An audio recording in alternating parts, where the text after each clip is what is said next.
Szombat. Az Andrews City Life multidéző műsora. Játékok, amelyekkel érdemes újra játszani. Játékok, amelyek kiállták az idő próbáját. Játékok, történetek és élmények a múltból a jelen gémereinek. Szombat. Kezdődjön a multidézés.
Azt hiszem, egy ilyen intro után nagyon nehéz megszólalni. Egyszerre monumentális, lenyűgöző, szomorú, de egyben különleges is. Üdvözlet mindenkinek, ez az Andrews City Life szombati tartalma, ahol azokat a régi játékokat mutatom be, amelyek 2010 előttiek, vagyis retro játékok. A nosztalgia tartalmak bemutatása során pedig törekszem rá, hogy ne csak régi játékokat, hanem olyan játékokat is mutassak be, amelyek talán kevésbé voltak ismertek, akár a maguk idejében is, de azoknak, akik ma játszanak, azoknak meg lehet, hogy még kevésbé ismertek ezek a tartalmak. Ez a Rise of Legends, ami a Rise of Nations-nek a spin-offja, de miután maga a Rise of Nation játék is egy spin-off, az Age of Empires-nek a spin-offja, ezért tulajdonképpen a Rise of Legends már a spin-offja, de mint ahogyan a képekről is lehet látni, ez a játék ennél sokkal-sokkal több, A készítők egészen egyszerűen zseniálisat alkottak azzal, hogy elszakadva a megszokott Heroes-os látványvilágtól, Gyűrűk Urás, Warcraftos látványvilágtól egy teljesen új világot hoztak létre, teljesen új lényekkel, szörnyekkel és 3 teljesen egyedi frakcióval. Önmagában az, hogy 3 ilyen teljesen egyedi frakciót alkottak, minden eddigi megszokott fantasy klisétől elszakadva, egy nagyon dicséretes munka. 3 darab frakcióval lehet játszani, a Vincsikkel, az Alinokkal és a Kultl frakcióval, már a megnevezésből is hallatszik, hogy ez sem mindennapi, így joggal nevezhetjük a Rise of Legends-et a legegyedibb retro stratégiának. A játékban 3 frakcióval lehet játszani, nézzük őket sorrendben. Az első a Vinci frakció, aki technológiaőrült steampunk frakcióként hatalmas ágyukkal és repülőgépekkel fogja majd ritkítani az ellenséget. A második az Alin, akik a mágiára esküsznek, lényei az 1001 éjszaka világát idézik meg, így itt tűzokádó sárkányokra, djinnekre, valamint skorpiókra számíthatunk. A harmadik pedig a Kultl frakció, akik futurisztikus azték népként az istenek haragját zúdítják az ellenségre, lényei a Starcraft Protoss frakciót idéző repülőgépektől kezdve a mechanikus óriáskígyóig rendkívüli változatosságot mutatnak. Én most a Vinci kampányát fogom elkezdeni, de mivel már ez is 20 pályát foglal magába, a teljes játék mintegy 60 pályát fog jelenteni, ezért majd meglátjuk, hogy meddig tudunk ezzel eljutni. Remélem, hogy minél több tud ebbe a tartalomba belekerülni. Ha pedig tetszik ez a videó, akkor egy lájkkal, illetve feliratkozással ezt jelezzétek, és akkor a későbbiekben majd még folytatjuk a Rise of Legends bemutatását. Indítsuk is el akkor ezt az új kampányt. You think your brother's toys will really work? Of course, Carlini. Giacomo's a genius, not some useless military relic like you. Besides, would you rather carry the object home on your back? Yeah, I'll pass, thanks. But those miners who found it? Not a good way to die. I'd be happier if you stayed behind. Ha! You worry too much, old man. I'll be sure to carve that on your tombstone. What are you gonna do with that thing, anyway? I'd like to study it. I think I can do that safely, once we get it back to my lab. Study it. You find something that makes you sick when you get near it, I say bury it and leave it alone.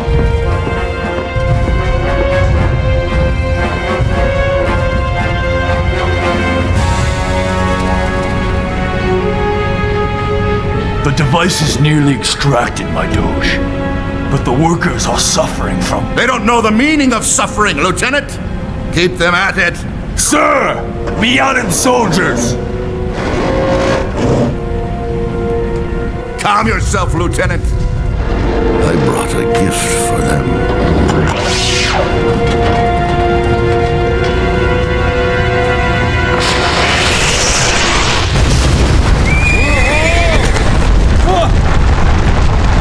Giacomo!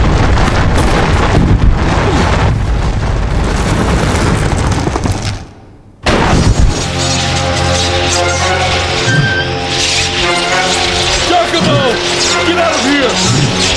Take my hand! No! Goodbye, Intruso. Once the dust settles, send in a few men. No one survives. Sir!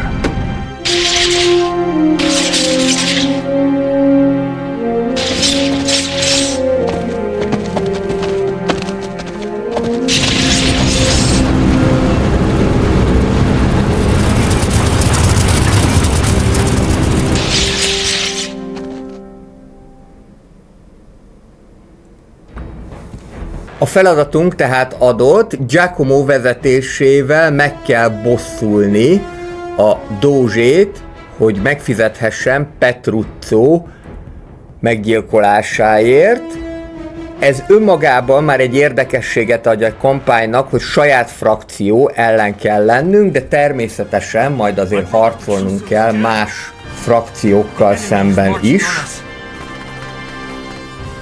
The Doge will pay for this. I swear! There must be something I can do!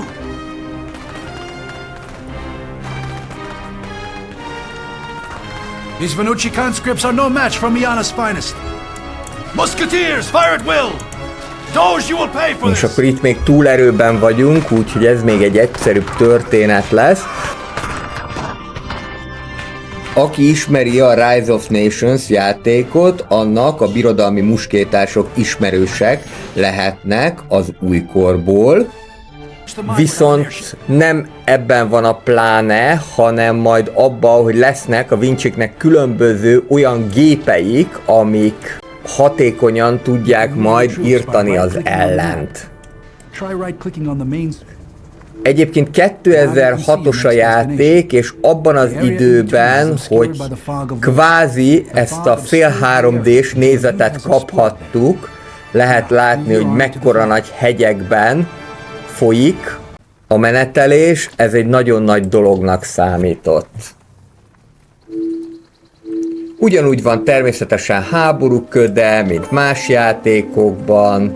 Itt nincsenek korszakok, hanem majd egyedi módon kell fejlődnünk. Egyelőre két hősünk van, Giacomo, aki az augmentáció képesség segítségével meg tudja növelni a célpont erejét 50 egységgel, illetve a sebességét és a támadását is 10%-kal, illetve Carlini, Miana tábornoka, aki pedig az orvlövész képességét tudja használni. Ezt itt most mindjárt használjuk is. Igen, mert ezek a pókok, ezek eléggé kemények tudnak lenni. Jó, ezt most sikerült.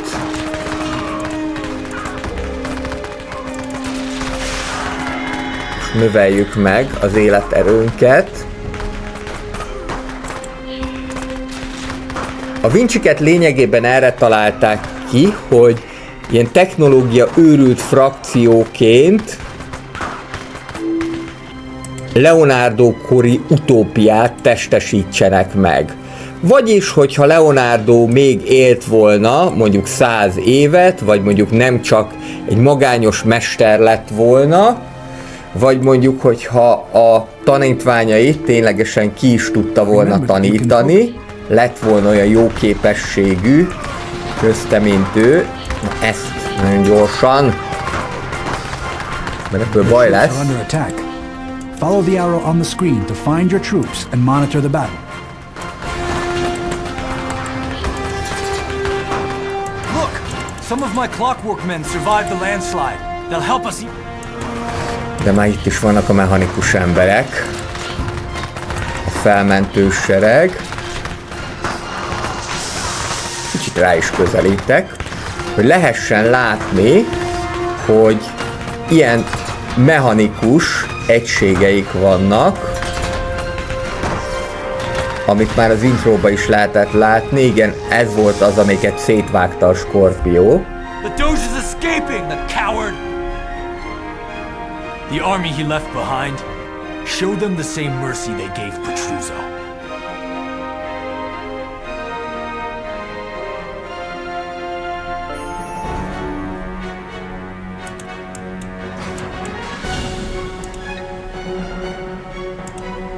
Sikerült megcsinálnunk az irány a bánya küldetést, és akkor most jöhet a Petruzzóért küldetés, amelynek keretén belül fel kell számolni a Doge egységeit, illetve el kell pusztítani a Doge barakját.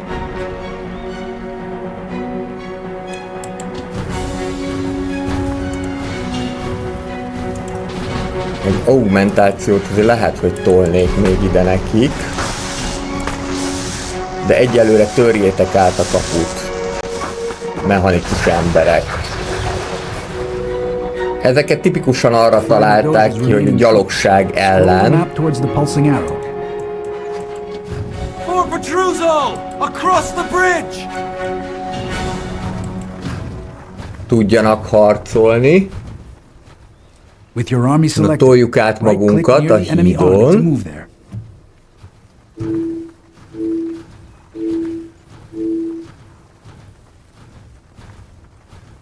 Gyönyörűek ezek a vízesések, meg általában az egész játék gyönyörűnek számít. 2006-ban járunk, arra azért emlékeztetnék mindenkit. A Rise of Nations-ben nem voltak ekkora nagy hegyek, dombok, ott viszonylag sík volt a terep, de még a korai Age of Fog-ban is.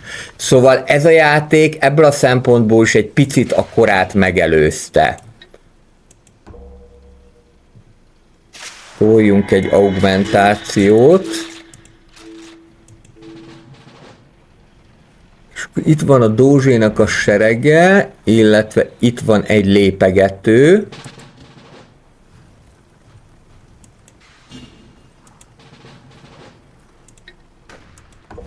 Benyitok egy ilyen orvlövészettel,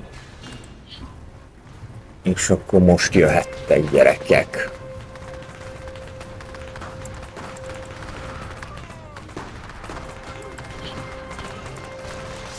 Itt 2 ráküldök erre is, mert kelleni fog.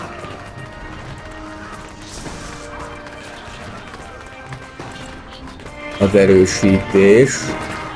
Ez azért elég brutál sebzéseket tud kiosztani. Ezt már itt nagyjából föl is számoltuk. Akkor még ide kellene. Egy mechanikus embert elvesztettünk, de most akkor már szét lehet kapni a Dózsa barakjait.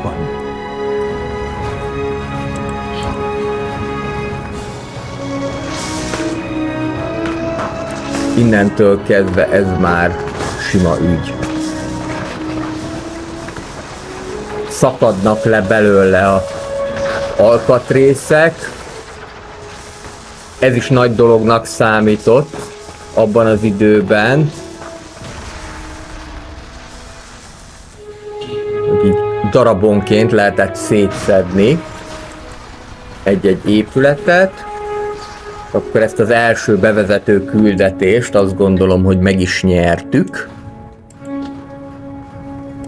Bár már nagyon régen volt, hogy én ezt játszottam, 2006-ban, és természetesen akkor még 640x480-ban, vagy talán még 1280-nal ment. Én lepődtem meg, hogy van ez az 1920x1080-as felbontás, de ez abból a szempontból jó, hogy így könnyebb a retro tartalmakat fölvenni,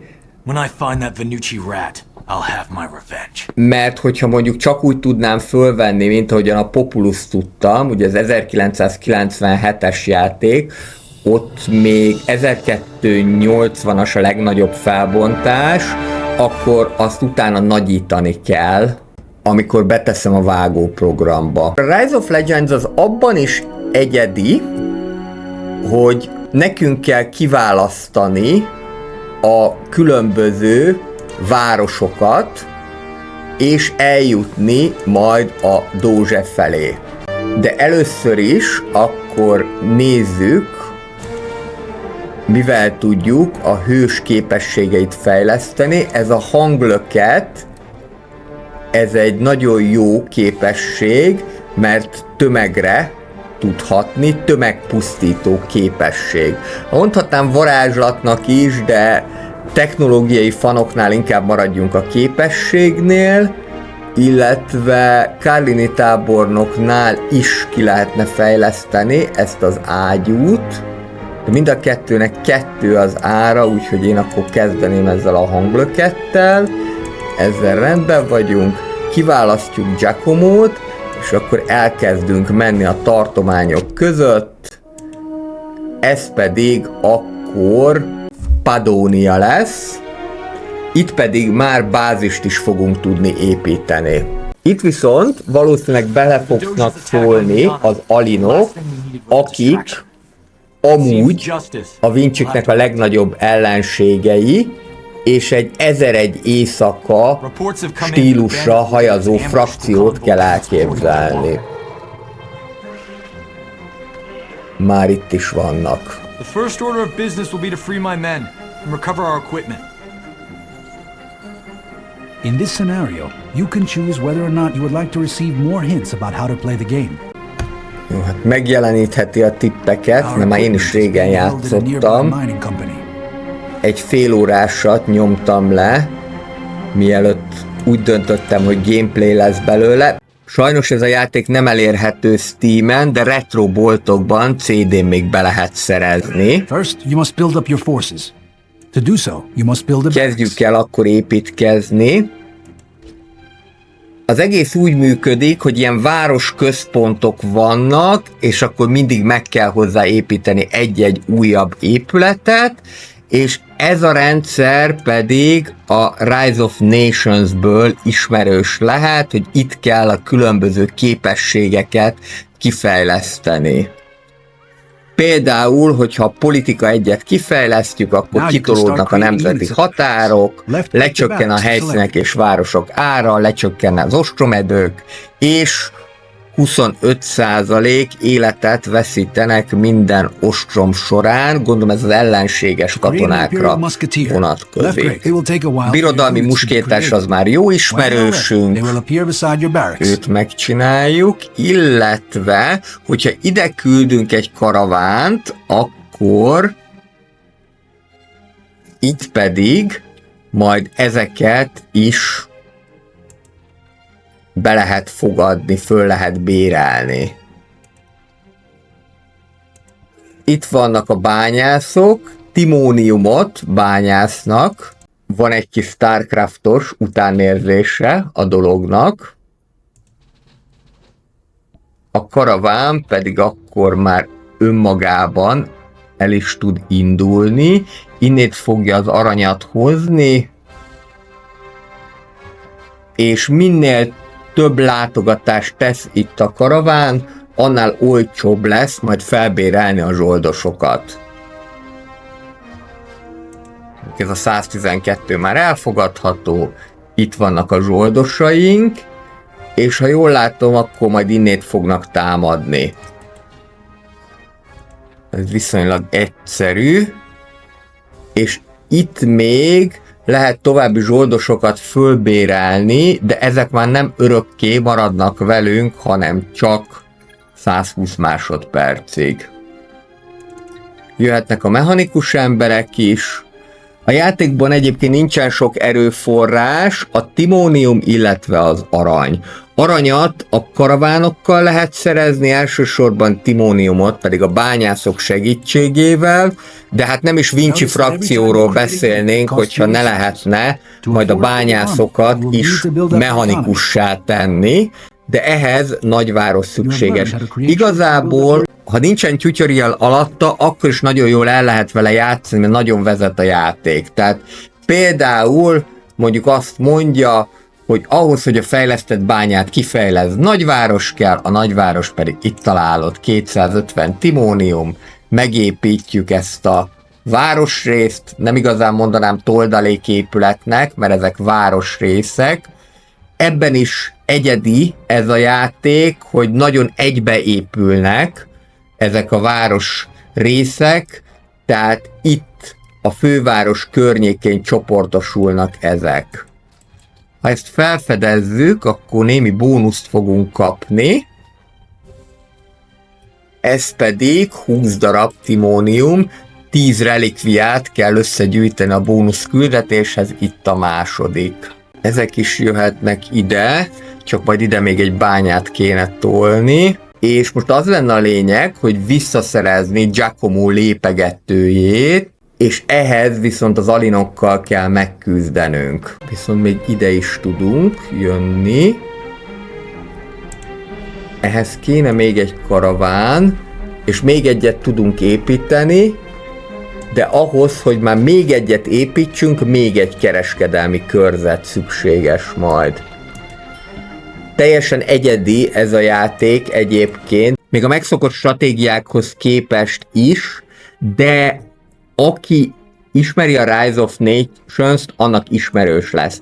Aki pedig nem, gyorsan bele lehet tanulni. Itt vannak a különböző kutatások, kezdjük a prosperitás 1-jel. 2 darab ilyen kutatási pontunk van, ennek segítségével lehet majd fejlődni, illetve van nekünk majd még kutatólaborunk is, azzal lehet több kutatási pontot szerezni.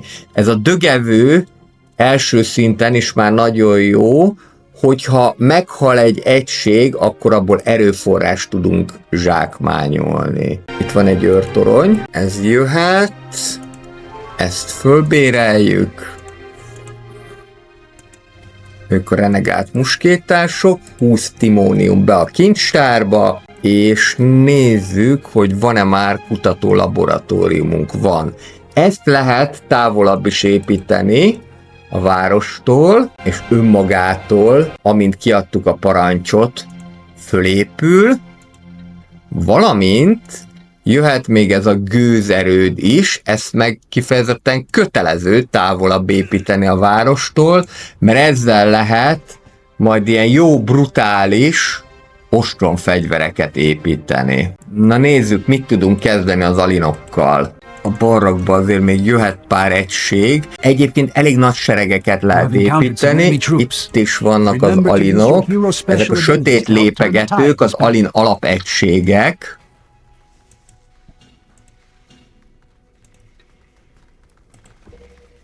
Kipróbáljuk a hanglöketet. Poff, úgy. Már szét is repültek. Széjjel kapjuk őket, mint Foxy a lábtörlőt.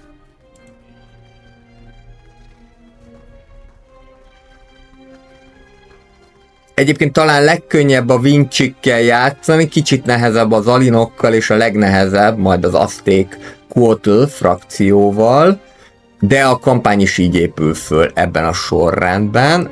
Na várjatok még egy picit. Hozzunk ide egy izmosabb valamit. Mondjuk egy ilyen gőzágyút, legalább egyet.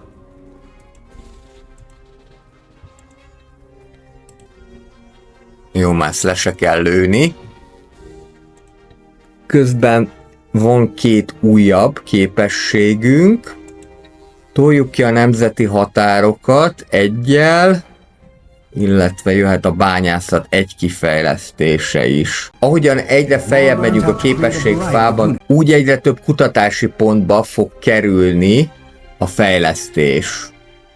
Ez egyébként viszonylag szerényebb, mint ami a Rise of Nations-be található, mert ott akár 10 fokozaton keresztül is fejleszthetjük az egységeket. Úgy látom, hogy aranyunk nincsen elég, pedig a karavánok gyűjtik, de nem baj. Készítsünk egy kereskedelmi körzetet, rögtön 2 is készítettem, az se probléma. Különböző fejlesztések vannak, mint a teleszkóp, a verem, a kalkulátor, a timónium olvasztó. Na ez a timónium olvasztó, ez tetszene, mert ezzel automatikusan gyártani fogja nekem a mechanikus embereket, plusz még 5 kutatási pontot is kapunk. Azért ez elég menő. Ti nem tudtok egy bányát építeni? Tudnátok, majd hogyha lesz elég timóniumunk. Induljunk meg akkor az első Alinváros ellen. Ő neki csak ilyen kis magányos van. Viszonylag egyszerűbb lesz lenyomni. Sőt, ez még nem is város, ez csak egy ilyen homokspirál. Őrtorony kvázi, ami lövi az ellenséget. The mechanical suit is trapped within this glass prison. Támad meg az üvegbörtönt. Azért kell, mert itt van Giacomónak a szettje, a jelmeze, vagyis a lépegetője. Ebben most szépen beszáll, leszáll a lováról, és akkor innentől kezdve egy egész félelmetes hadvezér lesz. I'm not sure I can trust her, but we have little choice. She's agreed to help us with the raiders, if we'll come to Parada.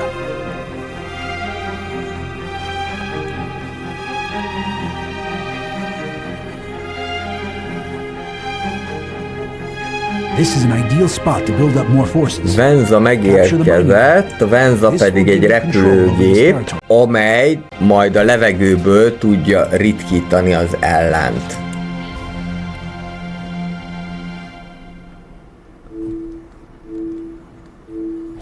És már az 5. relikvia is megvan, kifejlesztjük a fejlesztett bányát, és itt is lehet bányát építeni. Alapvetően tudnának akkor is termelni, hogyha nincsen bánya, de a bányának a közelsége az gyorsítja a termelést. És majd a későbbiekben őket lehet mechanikus emberekké is fejleszteni. Jöhet a 2. szintű dögevő, illetve a 2. szintű prosperitás is. És itt már elkezdte automatikusan gyártani a mechanikus embereket. Szerintem ennyi emberrel nagyjából akkor megindulunk. Giacomónak egyébként maradtak ugyanazok a képességei, de így azért már egy erősebb harcos. This means that you own the territory and can commence building upon it. Bányász tevékenység kifejlesztése, új üzemet hoz létre, még több, hát az nem élet, hanem mondjuk életerőpont, de még az sem igazán jó az épületnél, mindegy, értjük a lényeget. És akkor így abszolút túlerővel megindulunk. Na most arra vigyázni kell, hogyha viszont nemzeti határokon kívül vagyunk, akkor az elhasználódását okozza a seregeknek, tehát erre figyelni kell.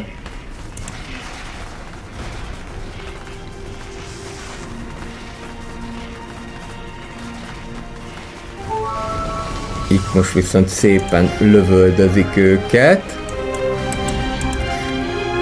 Bár itt van egy ilyen sötét üvegpók, ez talán már keményebb ellenfél lehet. Módszeresen, gyerekek, módszeresen. Hol vannak a gőzágyúim? Lemaradtatok, mint a borra való, mi?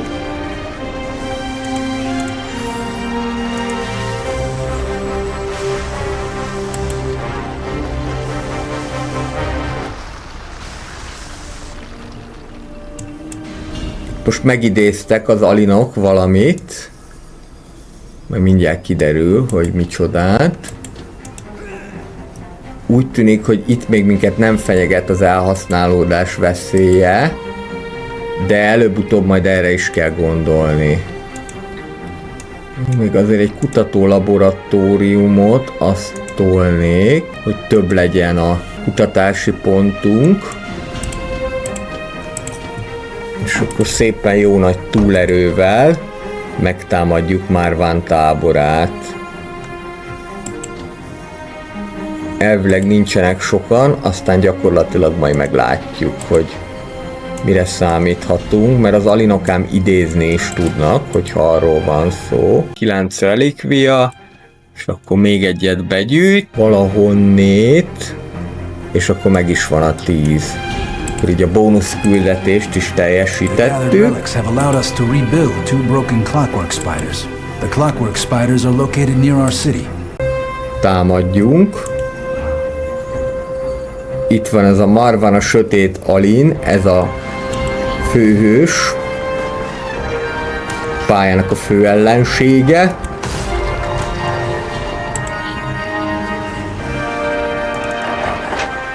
Szerintem menjetek rá 1000-rel.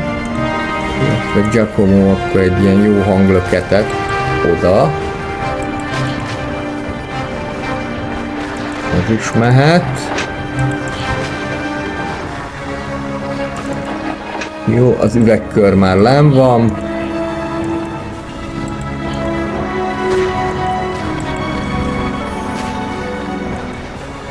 És akkor most a Jint megöljük. Itt nem lesz 3 kívánság.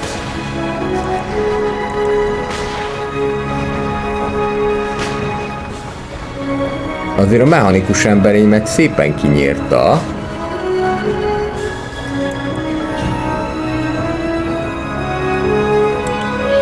És így akkor sikeresen legyőztük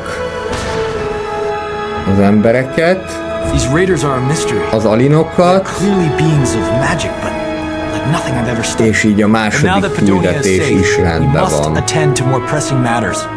We need to hurry to Padonia már a Barada if we miénk. hope to catch the Doge. Sietnünk kell Piratába, ha el akarjuk kapni a dózsét.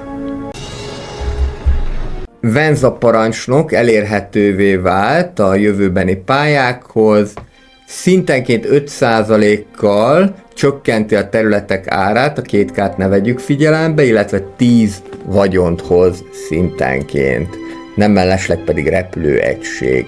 Seregpontokat is szereztünk, amellyel majd egy újabb egységet, például, hogyha jól nézem, akkor mondjuk a mechanikus embert, vagy akár a felderítő repülőt, akkor ezt kioldjuk, illetve van még egy pontunk. Ez a brilliáns augmentáció, ez jó lehet, mert ezzel már jobban tudunk majd gyógyítani. Akkor iránypirata, ez már egy nehezebb küldetésnek ígérkezik. És nyilván ahogyan egyre nagyobb lesz a birodalmunk, úgy egyre több erőforrást tudunk majd bevonni. Venza has guided us to a base that has not yet been stormed by the Doge's troops.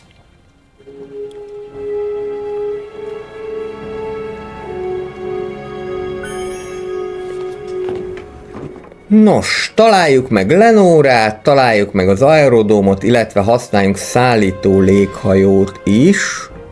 In many scenarios, you must spend resources to summon other heroes to your aid. Let's start by summoning Carlini to help you in your search for Lenora. És meg lehet idézni a különböző hősöket, nem mindegyik áll rögtön a rendelkezésünkre. Így most akkor Carlinit Lenora has crashed on megidézzük. the other side of this chasm. We should set out to rescue her. Itt pedig az aerodrómot kéne megtalálni. A prototípus gyárban pedig akkor fejlesszük ki először is ezt a kémfelderítő repülőt, hogy lássuk, hogy merre vannak a különböző épületek. Itt ez a nagy zöld épület, ez akkora, hogy bele se fér a képbe. És természetesen ennek is lehet automata felderítést adni. Kezdjünk el akkor timóniumot termelni, illetve mivel ennyire a térkép szélén vagyunk, én biztos, hogy egy pár őrtornyot is tolnék. Ehhez nem kellenek munkások, viszont minden egyes újabb őrtorony építése, minden újabb őrtorony építése drágább lesz. Állítsuk át automata felderítésre. Hadikörzetünk van, nem baj, akkor lesz még egy ipari, kereskedelmi, ezek mind jöhetnek. Így első körben, illetve a nemzeti határokat is ki lehet terjeszteni, jöhet a dögevő. Építsünk egy kutatólaboratóriumot, mert a távcsövet majd azzal lehet kioldani, és akkor mindjárt jobban fogunk látni mindent. Közben van egy prototípusunk. Tulajdonképpen, hogyha ez a kutatási pont, akkor ez az ipari vagy prototípus pont, nevezzük prototípus pontnak, és most már majd lehet mechanikus pókokat is építeni. Egy palota körzetet már ki tudunk fejleszteni, ahhoz, hogy még egyet kifejlesztünk, ahhoz pedig több nagyvárossal kell, hogy rendelkezzünk. A kutató laboratóriumban pedig akkor fejlesztjük ki a teleszkópot, és közben megtaláltuk az aerodrómot. Az aerodróm az arra lesz jó, hogy légiegységeket építsen, többek között ez a felderítő repülő, ami egyébként nagyon olcsó, illetve ez a páncélozott teherszállító is, amely pedig arra is jó lesz, hogy támogatja az egységeket, tehát akkor területen kívül nem sebződnek. Hogyha nincsen velük ez a szállító hajó, akkor nagyon sokat tudnak sebződni, és már meg is épült a teleszkóp, ilyen szép, nagy és látványos. fordítsuk egy kicsit erre az ellenség felé, hogy mik vannak itt. Azt mondja, hogy néhány egységet rakodjunk be. Rakodjuk Giacomót is be Notice that lehet? both Giacomo and the cargo dirigible. Giacomo is now loaded into the cargo dirigible. Transport him across the chasm. Mozgassuk ide. Persze, mert itt le van szakadva a híd. Mondja, hogy mit kell építenünk. Addig azért néhány kutatást az betolok. A gőzerőd is jöhet. Gőzerőd gőzerővel.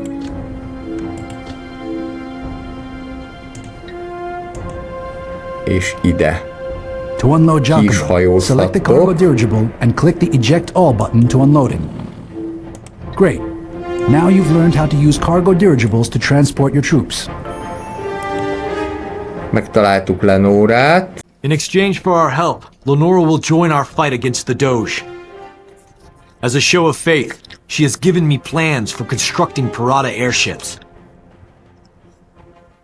És innentől kezdve, hogyha megjavítjuk a hajóját, akkor tudunk You can repair majd Lenora's ship using léghajót Giacomo's augmentation építeni. ability. Igen, ezt én is így gondoltam, hogy az augmentációval meg lehet javítani a hajóját, és ő majd azért eléggé jó kis pusztító dolgokat fog tudni.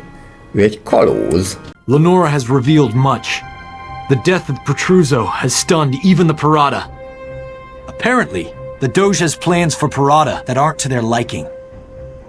The Sky Crusher he is constructing will blockade Parada and eventually starve them out. The Doge has established a well-defended base. You must take advantage of advanced Vinci research and technology to defeat it.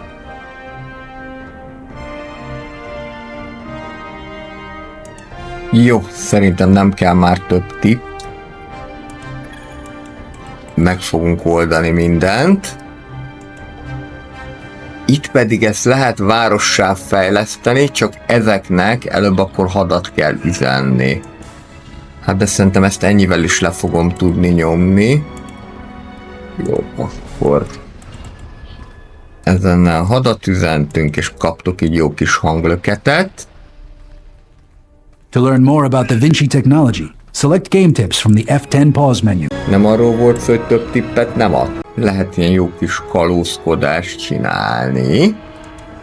El tudjuk fogni az ellenséges egységeket, és akkor rögtön Lenora irányítása alatt is áll a dolog. Amint ezt leromboltuk, pedig lehet várossá fejleszteni. Most addig ezt a teleszkópot így elfordítanám erre. Hogy lássuk, hogy itt mire számíthatunk, mert ez most közelebb van, mint a Doge-nek a bázisa, és amint ez a piros csík végét ér, abban a pillanatban el is foglaltuk ezt a várost. Már csak You meg have kell captured Neutral City. javítani, This has expanded your territory and will allow you to improve your economy, research and és military. akkor jöhetnek is ide a szokásos körzetek. Szerintem ezt a Carlinit hagyom itt, és lehet, hogy mindent úgy is megépítek itt is. Ha jól látom, van itt timónium lelőhely is. Akkor jöhet egy bánya is. Illetve egy karaván, az majd meg fogja találni magától a helyét. Vencát is elő lehetne hozni, csak baromi drága lenne, de ha fokozzuk a timónium termelést, akkor egyszerűbb lesz az életünk. Például itt is jött egy fejlesztett bánya, és akkor itt ennek a védelmére én akkora nagy figyelmet nem fordítanék. Most azt látom, hogy még itt van egy város, illetve itt van a Doge-nek a főhadiszállása. Félszemélyek kifejlesztése. Minden Vinci egység 10%-kal nagyobb távolsági támadással, 20%-kal több látással fog rendelkezni, és 10%-kal több sebzési bónuszt kap. Ez elég jó csomagnak hangzik, így egyszerre. Ahogyan egyre több bányászt építünk, az is egyre drágább lesz. Jöhet egy barrak, kőzerődöt még nem tudok építeni, de ami késik nem múlik. Igazából ezt el is tudnánk itt foglalni, Itt van egy-két Kondoretti lovag, majd mindjárt hadat üzenek neki, csak még várjunk egy picit.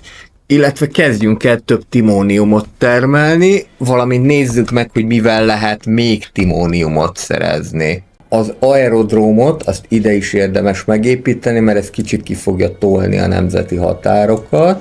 A karavánok pedig a városok között egymással kereskednek, illetve a város és a bánya között. Jó, addig Giacomoval elmegyünk egy kicsit rosszalkodni, de őket pedig föl is lehet bérelni. Akkor itt ezt kéne megszerezni, és akkor még egy várost There are many unallied groups that come to Tyr viszont around őket now. is meg lehet If we were to szerezni, unite them under Miana's banner, it could give us an mert advantage against the aranyból Doge. viszont jó tele vagyunk. Pirata repülő, ez az, ami majd a légi célpontok ellen jó lesz. Most jelen pillanatban ez az erőforrás maximum, és ezáltal a begyűjtött erőforrások egy része elveszik, de ha építünk még egy kereskedelmi körzetet, akkor már minden rendben lesz. Ezeket kell majd itt lerohanni. Itt vagyunk már a seregekkel. Hát még pirata kapitány is. Körbevesszük őket, és akkor meg is támadjuk.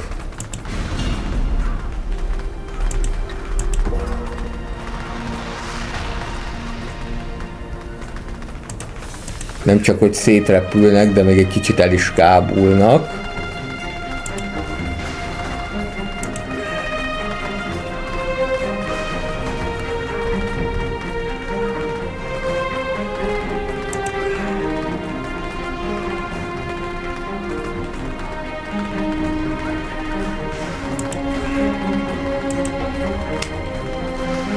És az ennyi volt. Amint szétkapták a várost, mindjárt a miénk lesz. Amúgy egyébként itt lehetne tűzszünetet is elrendelni, de hát minek? És akiket itt látunk, azok már mechanikus bányászok. Valamivel gyorsabban bányásszák a timóniumot, mint az emberek. Ezek a röpcsik. Nézzük meg teleszkóppal, hogy mi a helyzet. Nincsenek ezek se olyan brutálisan sokan. Mondjuk a közepes fokozatot akár a könnyű fokozatnak is fölfoghatjuk. Mondjuk ebből a játékból nagyon adnék egy felújítást.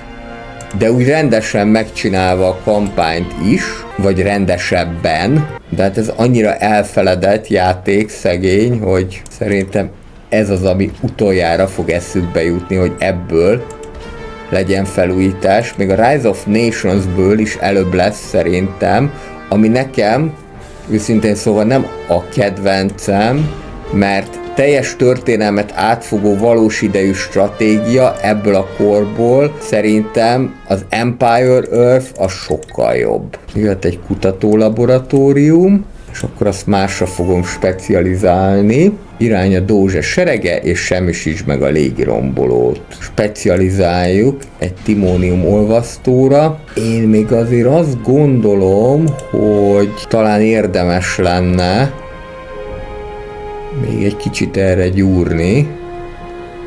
Legalább olyan szinten, hogy pár ostromfegyverünk legyen, mert azért az a biztos. Innentől kezdve automatikusan jönnek a mechanikus egységek. Egyébként, hogyha ide visszamész, akkor téged gyorsabban fog javítani. Timónium bevétel az mindig jöhet, illetve a prosperitás is. Illetve ebből a gőzágyúból rögtön 3 is. Ezek brutális sebzést tudnak bevinni. Még egy kutatólaboratórium, és akkor ezt másra fogjuk specializálni majd. Jöhetnek a mechanikus emberek is. Varázsszünet képesség használatával bizonyos ideig beszüntethetett a játékban a varázslatok és a képességek használatát. Na, ezt a semlegesítőt, ezt az alinok ellen találták ki. Ez a verem, amivel viszont automatikusan timóniumot és vagyont, vagyis aranyat lehet termelni, ez jöhet. És még fejleszteni is lehet. és eldönthetem, hogy mit szeretnék termelni, vagy timóniumot, vagy aranyat. Pedig aranyat termelek, akkor is ilyen kék, de most nekem timónium kell. Induljunk meg!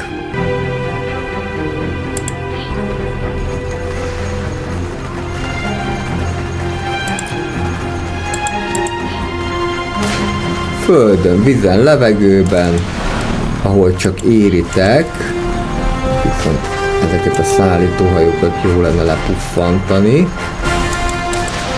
addig meg a mechanikus emberkék végzik a dolgukat.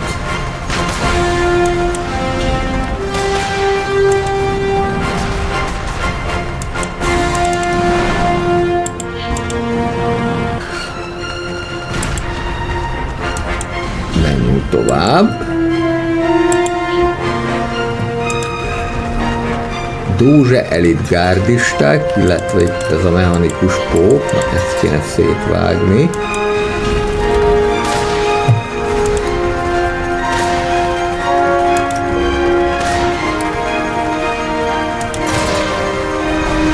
Sőt, még ő vágott szét engem. És egy mechanikus emberemnek már annyi.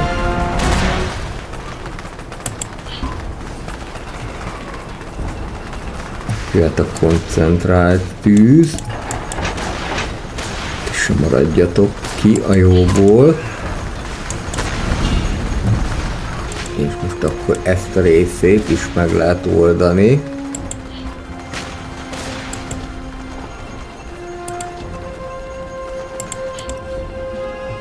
Egyszer lenyomjuk a barrakot.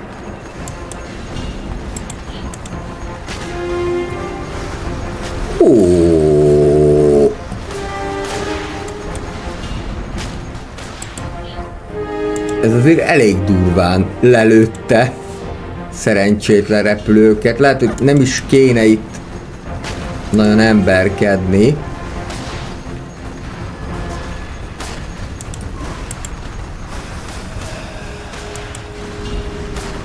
Szegény Lenórát is szétkapta. De úgy látom, hogy minthogyha ez csak a légi egységeket tudna pusztítani. Most már sikerült. Nem kellett volna oda vinni a légi egységet. Utólag már könnyen okos az ember. Elfoglaltuk a légi rombolót. We are victorious! Újabb küldetés sikerült megnyerni a pirataiak segítségével.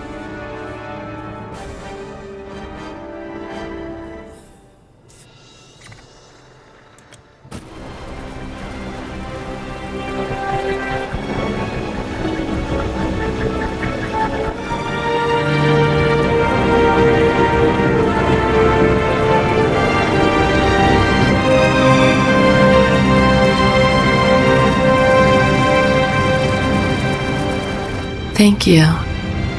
I can't believe I trusted that bastard. Maybe you should choose your friends more carefully. Is that why you helped us? You want us to be friends? Not friends. Ah, allies. And in exchange for your help, I need something in return. Whatever air support you can provide. maybe. On one condition. Well, what? And when you finally have the Doge, make sure he suffers. Ha te kapod el a rózsét. Hát de az még nem most lesz. A sokkal minden támogatást megadunk a Doge elleni harcot, a hűségem jelöl, én magam személyesen is a csapattal tartok. Fellignó feltöltje a kincses kamráját, míg a kopárföld látja el timóniummal. Itt van a kopárföld, és itt van Fellignó. Ezeket mind meg kéne szerezni, illetve el kéne fogni. A városhoz pedig már eleve lehet körzetet hozzáadni. Szerintem a hadi körzet az alap lehet. Így innentől kezdve, hogyha harcolunk, akkor már gyorsan meg lehet majd ezt oldani. Innentől kezdve pedig választani lehet, hogy mit akarunk majd elfoglalni. Valószínűleg, hogy mind a kettőig el kell jutni, Fellignóig is, és a Kopárföldig is. De előtte akkor nézzük, hogy mit tudunk fejleszteni. Úgy látom, hogy mivel összesen 3 darab kutatási pontunk van, ezért válasszuk a mechanikus pókot, amely egy új egység lesz, és majd utána ennek lesznek a fejlesztett változatai. Itt pedig most már fejlesszük egy kicsit Carlinit is, egy kitartó ágyút toljunk neki. És hogyha rákattintunk Giacomóra, akkor lehet elindulni a különböző városok irányába. Ez is úgy működik, mint a Rise of Nations-be. Szerintem itt erre lenne célszerű menni, mert itt 4 darab szövetséges szerezhető meg. Menjünk erre, nyomjuk le Fellignót, és aztán így majd visszafele lehetne ezt tolni. A következő küldetés, tehát akkor Umberto erdeje. Lássuk akkor a következő küldetés. Egy szakadék pirátás csoport nagyobb mennyiségű Umbertót szerzett meg magának, és nekünk segíteni kell a lojális erőknek. Fontos lenne megszerezni az itteni terület irányítását, mert hogy hasznos erőforrások találhatóak itt, amelyek majd segíteni fognak a Doge elleni harcban. A city loyal to Parada is holding out against the onslaught of a rogue group of air pirates. The attackers are heavily entrenched along the road to the city. Their forces greatly outnumber our own.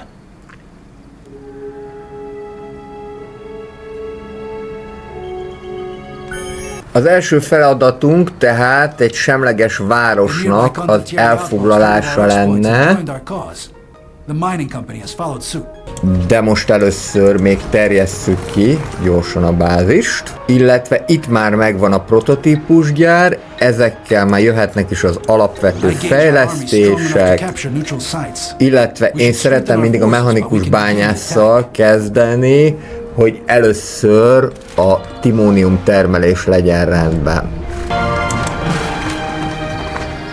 Ők már rögtön el is mentek maguktól egy timónium gyárat keresni, azt majd viszont akkor valahogyan be kéne védeni, pár egységet, akkor már át is tolok ide, és kezdjünk egy kutatólaboratóriummal, valamint 2 karavánnal is, és itt vannak a gazpiraták, tehát nem is az a plán ebbe a küldetésbe, hogy ők lennének sokan, hanem akiken keresztül kell menni, azok lesznek sokan. Itt egy timónium lelőhely, és itt pedig egy város. Majd mindjárt ezt is megnézzük, hogy itt mi található.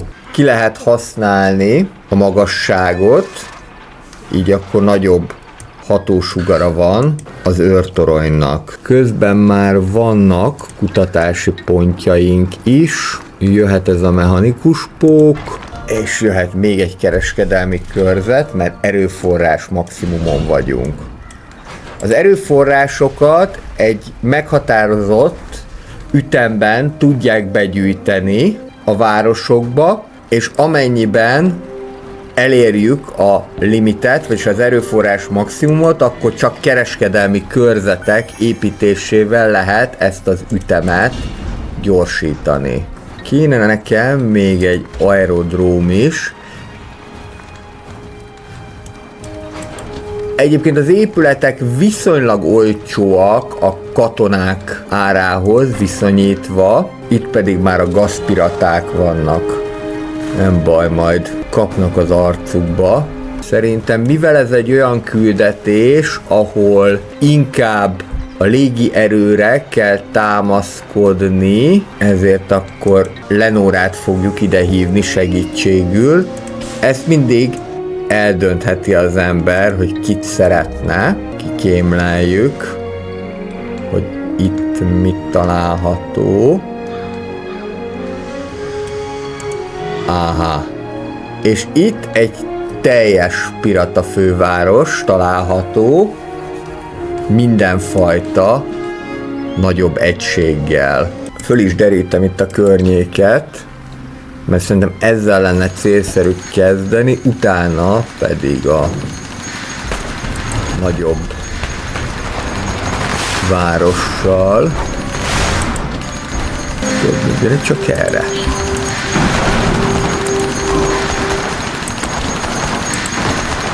Ide a zöld toronyhoz. Egy tábort sikerült elfoglalnunk, és el kéne foglalnunk nekünk még egy bányásztársaságot, a bányásztársaság pedig itt lesz, hogyha legyártok még egy karavánt, akkor az automatikusan szerintem ide fog menni. Jöjjön a timónium, mert abból van hiány. Nyilván, mert timóniumot sokkal több mindenre kell használni. Itt van a mechanikus orvlövészünk. Ő annyival fog többet tudni, mint a mechanikus ember, hogy távolsági támadásra is képes lesz.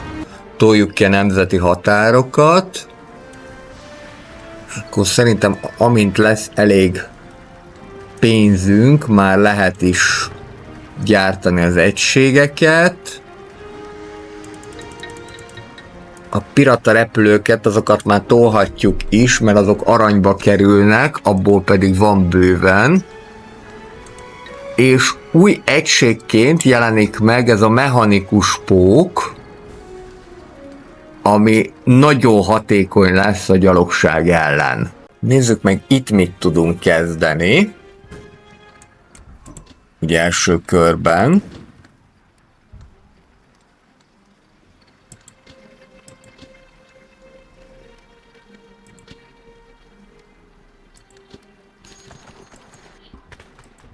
Igen, ez egy jó ötlet. Ezt abszolút adom. Sajnos az a baj, hogy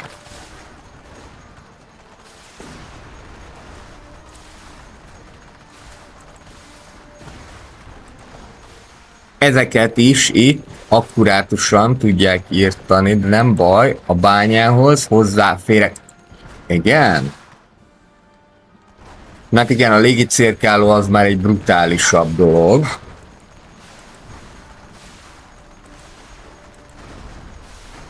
Itt ebből baj lesz. Hát ez nem is olyan egyszerű. Hát nem támadnak, de nem olyan egyszerű őket megoldani.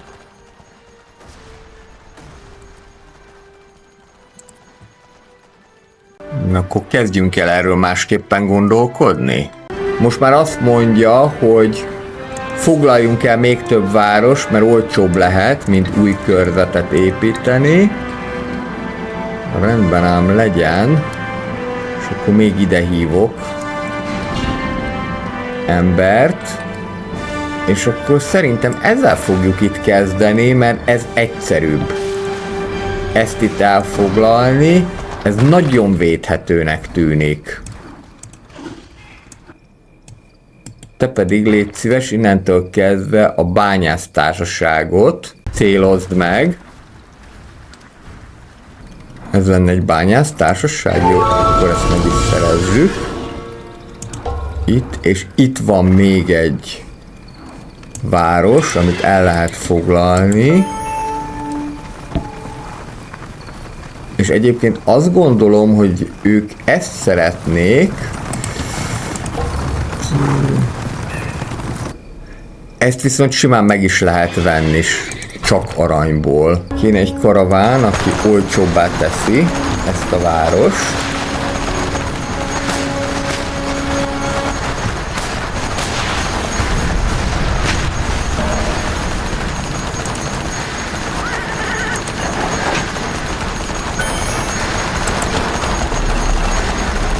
Kitoljuk ide a gőzágyút. Ugye meglátjuk, mit tudunk vele kezdeni.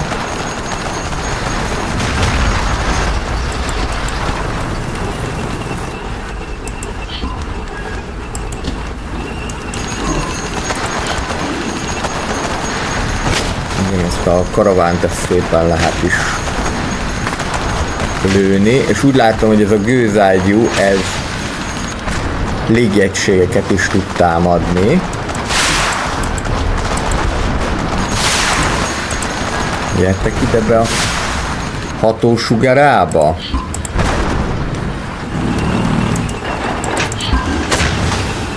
Ott is van.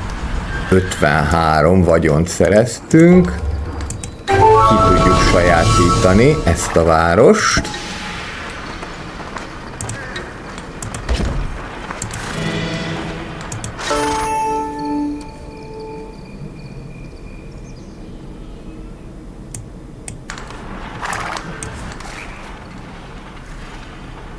With the help we've enlisted, the assault on the fortified road can begin. We must clear the way for a rescue force before the besieged troops are overrun.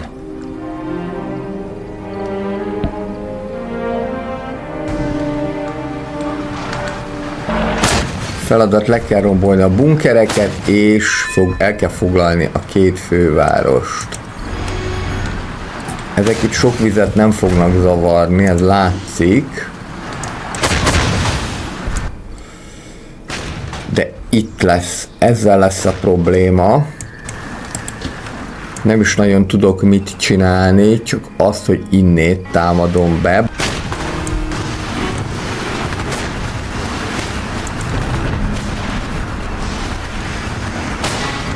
Ez lesz az első bunker, amit majd le kell szedni. Itt ki lehet fejleszteni a bányász tevékenységet, gyorsabban jöjjön a timónium. Na, meg is támadtak bennünket.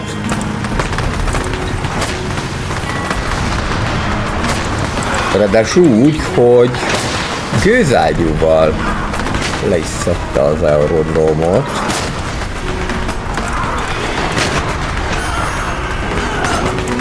Nem baj, itt túlerőben vagyunk, az biztos.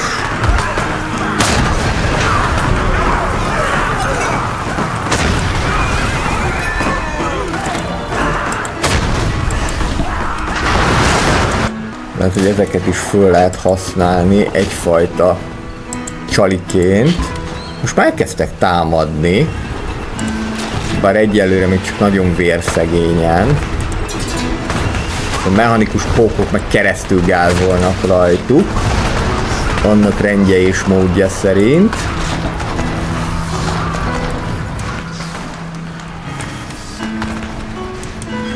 Itt ők gyógyulnak, ez rendben is van.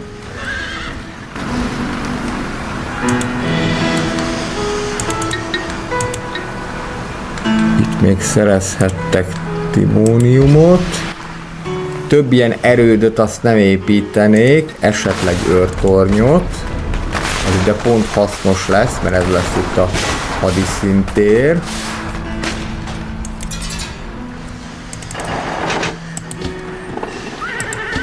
Azt kéne ezt megpróbálni, baromi rossz helyen vannak egyébként ezek, mert tényleg egy brutál jól védhető hegyre építették föl magukat, de azt kéne megpróbálni, hogy szétlőni ezt az erődöt, és ezt pedig úgy fogjuk tudni megcsinálni, hogyha erre fordítjuk a kis teleszkópunkat.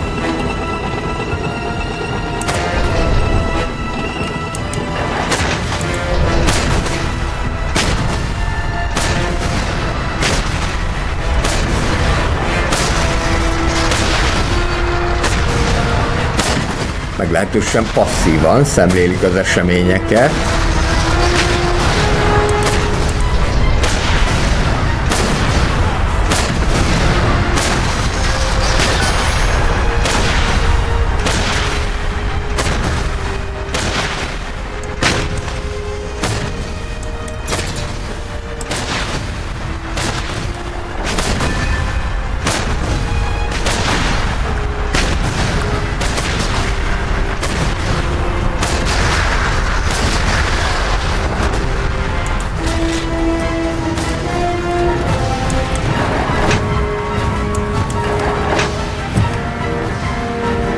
Akkor nyomuljunk be.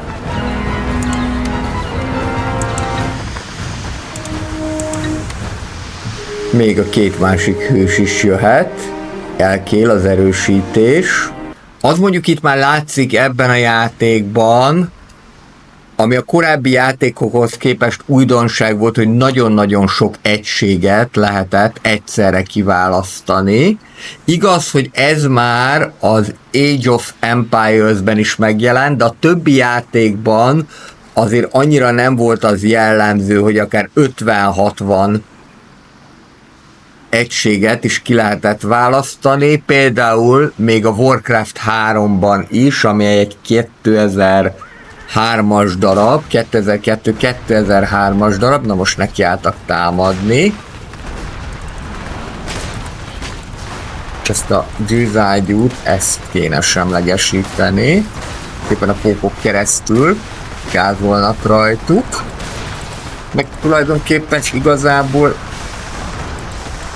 itt is így szépen ezeket meg lehet semmisíteni. Jó. Most jöhet egyrésztről a bunker, bár annyian vagyunk, hogy ebből nem lesz probléma, és úgy mindenkit is. Támadjatok, tolok neki ide egy augmentációt is. Akkor mehet az egész pályás letámadás. Nem kell ezzel finomkodni. Igen, itt van ez a repülő cucc. És akkor van itt még egy bunker, de most már akkor óvatosabban menjetek vissza. Majd utána foglalkoztok ezekkel.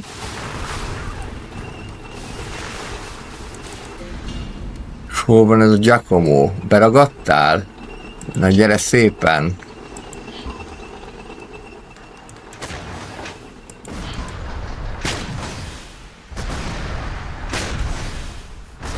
Szóval például a Warcraftban is csak ilyen 12 egységet lehetett maximum összefogni. Ez ilyen tipikus Age of sajátosság volt, de ez egy nagyon jó újítás, hogy ezt meg tudták oldani. Egy gyógyítás mindenkinek.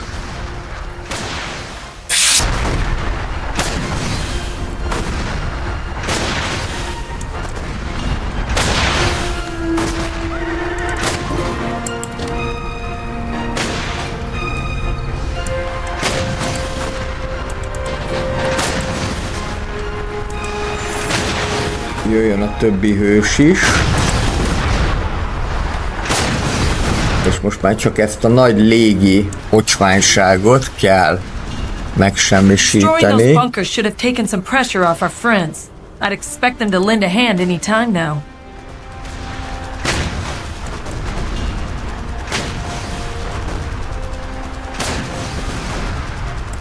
Meg vagyunk a bányával is, teljesen jó. És itt vannak a légi rombolók, na még ezt kell leszedni, ezt a légi cirkálót.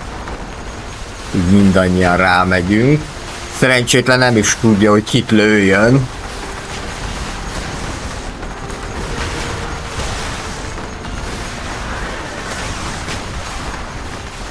Azért pár katonát csak sikerült eltalálni. Van, már te se zavar sok vizet. Ó, és itt vannak nagyon sokan. Most megindultak a hűséges piraták is.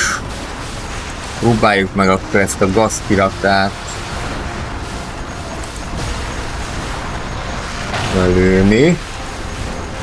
Azt nem tudom, hogy a hangrobbanás az vajon a légi egységeket is befolyásolja-e.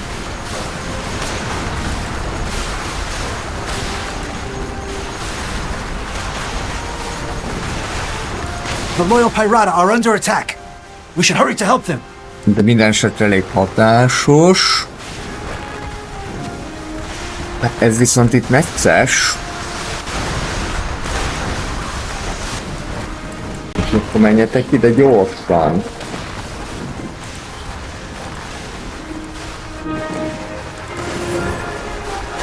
Meg ti is. Most nem szabad ám engedni.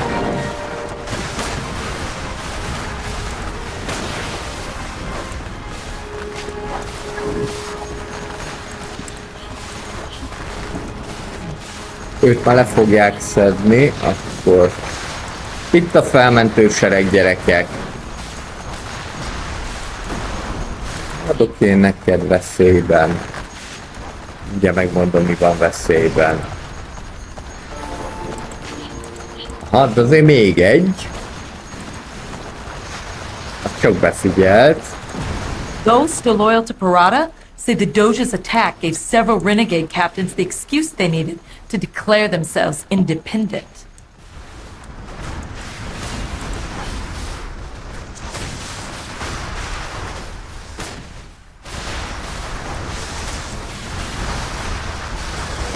És itt csak ennyi ember maradt.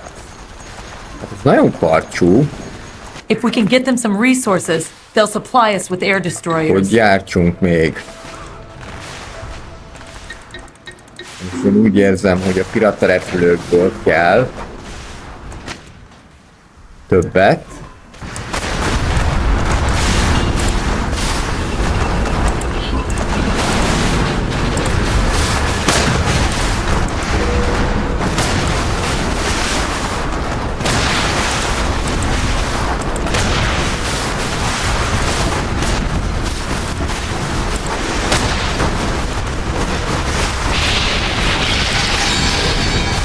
Jó, begyorsultak az események.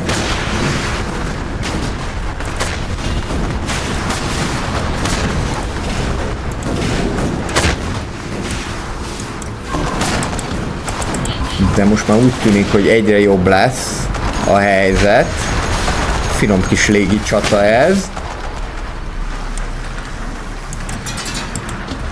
Jöhetnek még mechanikus pókok, meg emberek.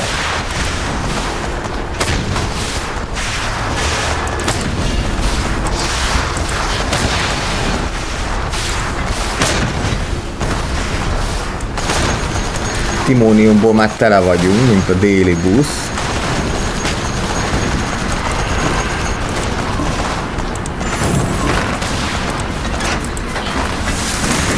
Ne menjetek máshová, jók lesztek ti itt is.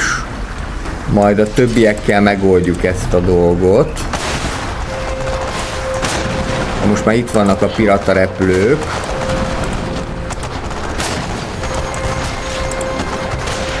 Összeszedjük, akik vannak, hogy meg tudjunk indulni a nagyváros ellen is.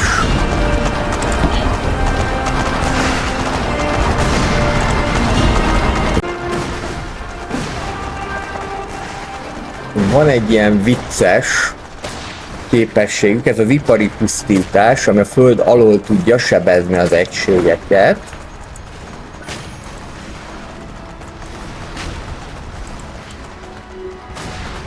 De ezt majd akkor csak akkor, hogyha egységek is lesznek.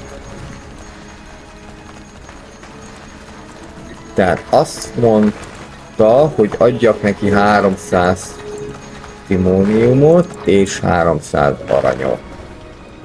Így pedig akkor cserébe kaptam 3 légirombolót. Na ez elég menő. My Parada have come through. Those air destroyers they promised are ready to go.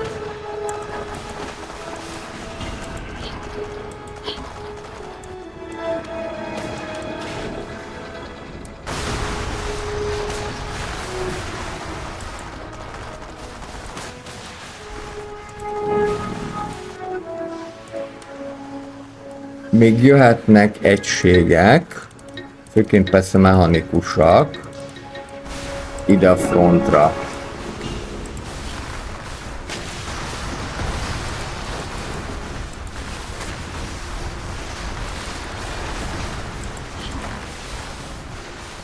A gőzerőd is úgy tűnik, hogy tudja rombolni az egységeket. Ők meg közben meg már főváros rombolják. Lehet, hogy gyorsabban meg is leszünk így.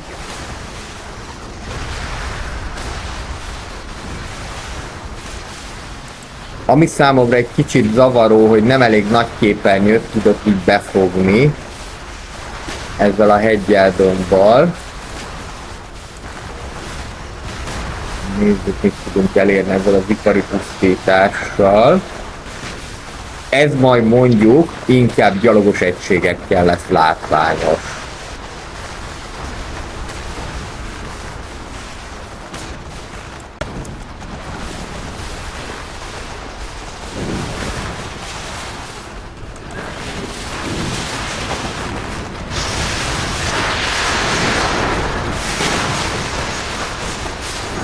Meg lehet növelni a tűzerőt is az aknazár képesség segítségével.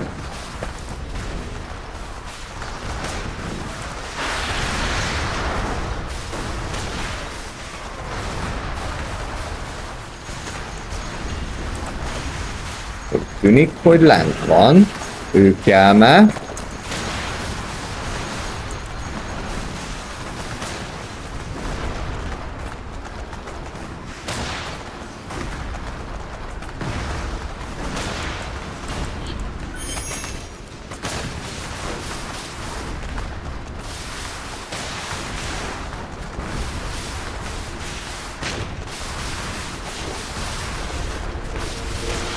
Sikerült elfoglalni a metropoliszt, és ezzel sikeresen teljesítettük is a küldetést. We've won the battle, but something's wrong here. The rebels had more resources than they could get on their own. Someone must have been helping them.